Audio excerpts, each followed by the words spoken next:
The wind hit Silas Boone in the face like a slap, and he almost turned his horse back toward home. Almost. Then his nose caught something in the smoke. Something that did not smell like burning grass or dead sage. It smelled like food. Good food. His stomach turned over, hungry, before his mind had even caught up. He should have kept riding. A rich man does not stop for strangers in the dark. Not out here. Not in 1881. Not in a stretch of New Mexico territory where a man could get shot for less than curiosity.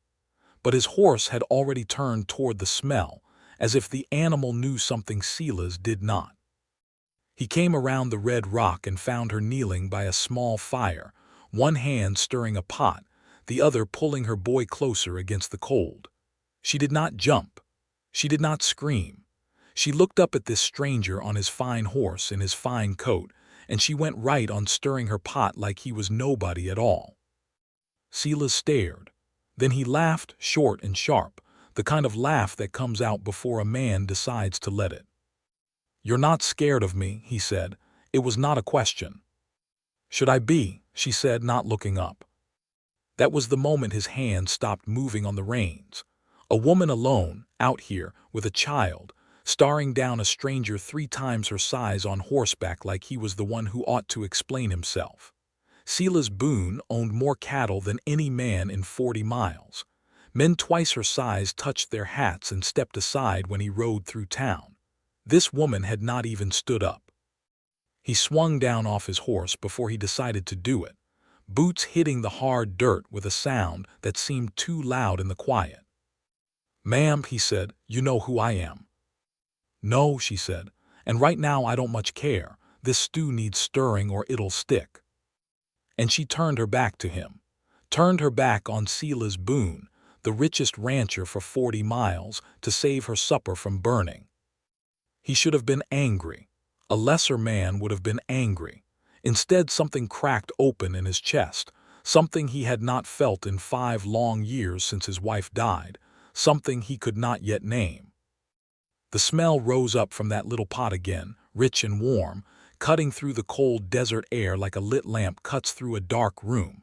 Rabbit, wild onion, something like sage. Silas had eaten in the finest hotels from Denver to Santa Fe.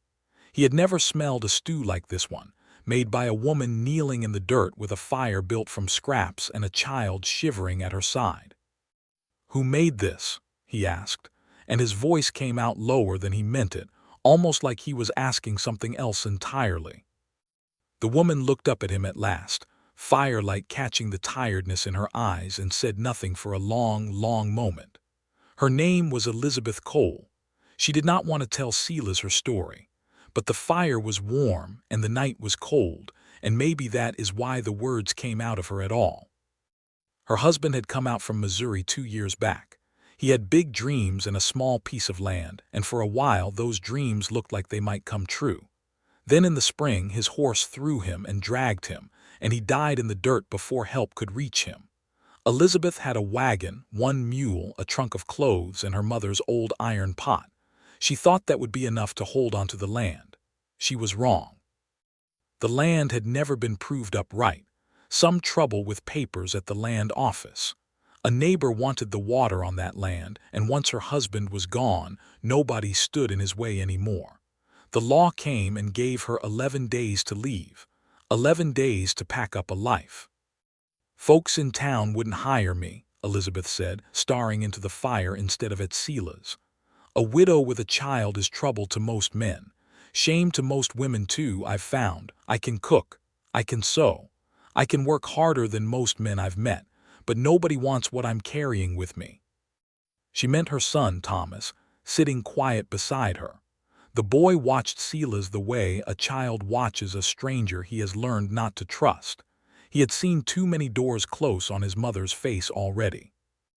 "This stew," Elizabeth went on, "might be the last good meal we get for some days. I caught the rabbit myself. The onions grow wild by the creek if a person knows where to look. My mother taught me a person can make something good out of almost nothing. I never wanted to learn that lesson so well." Silas said nothing. He looked at the boy's thin blanket. He looked at the wagon wheel cracked, held together with old rawhide. He looked at Elizabeth's hands, cracked from cold and hard work, but steady even now. "There's frost coming tonight," he said finally. "Hard frost, you cannot stay out here." "We have stayed through worse," Elizabeth said. There was no self-pity in her voice, only truth. "That is not an answer." She looked straight at him then, not begging, not afraid, just tired and proud in a way that had not broken yet, even though everything else around her had. "What would you have me do, Mr. Boone, Silas Boone?" "Mr. Boone, I have nowhere to go. I have known that for 11 days now. Saying it out loud does not change a single thing about it." The fire cracked between them.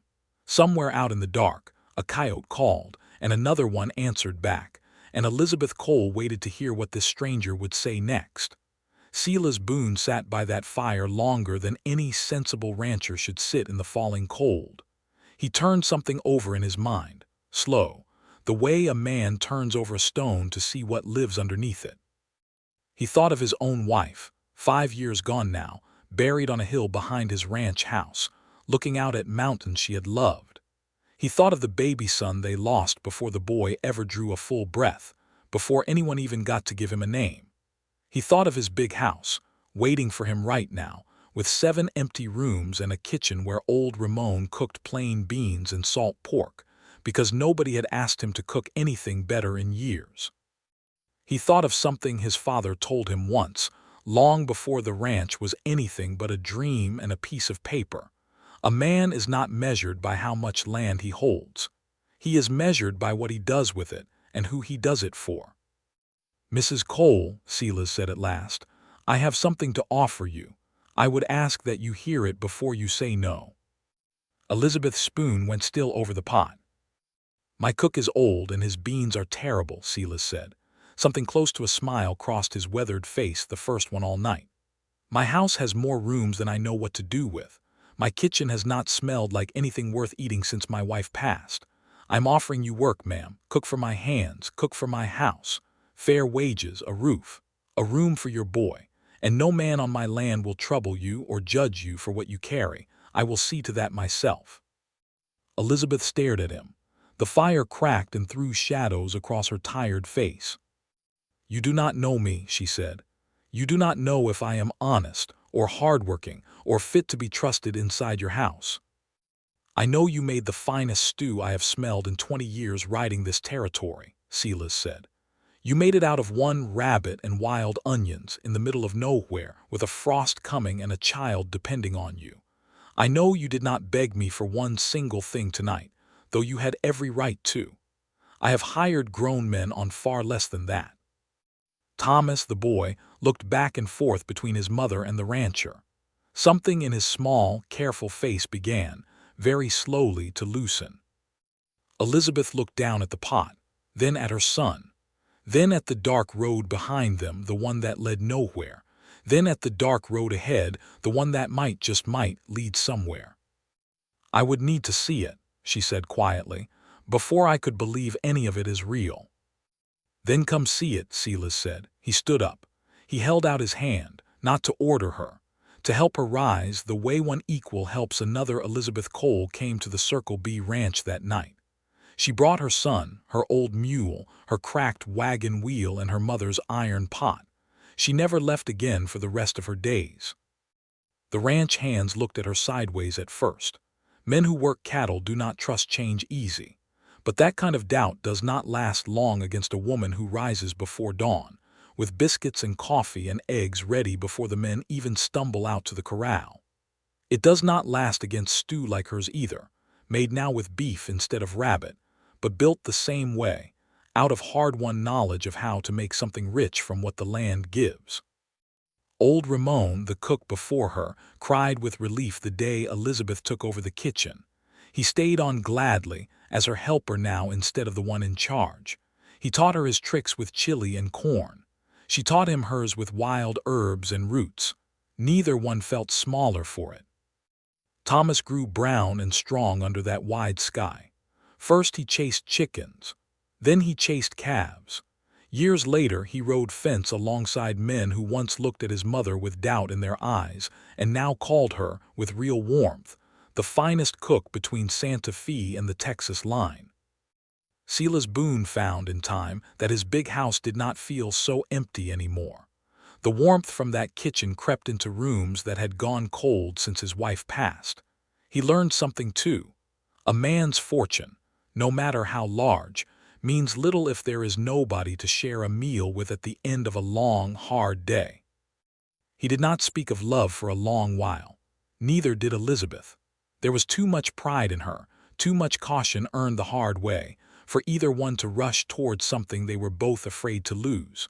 But love, the old folks in that territory used to say, does not always strike like lightning. Sometimes it comes slow, like bread rising in a warm kitchen, like a stew left to simmer low and patient over a fire, until one day a person looks up and sees that the thing they needed most had been quietly cooking all along, right in front of them. They married the next autumn.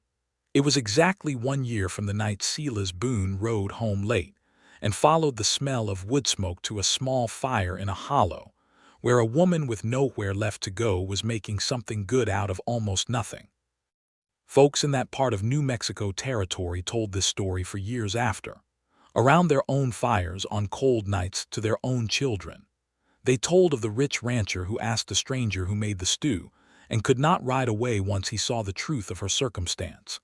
And so he changed everything for her, for himself, and for a boy who grew up knowing that plain kindness, offered without conditions, is the richest thing a person can ever carry.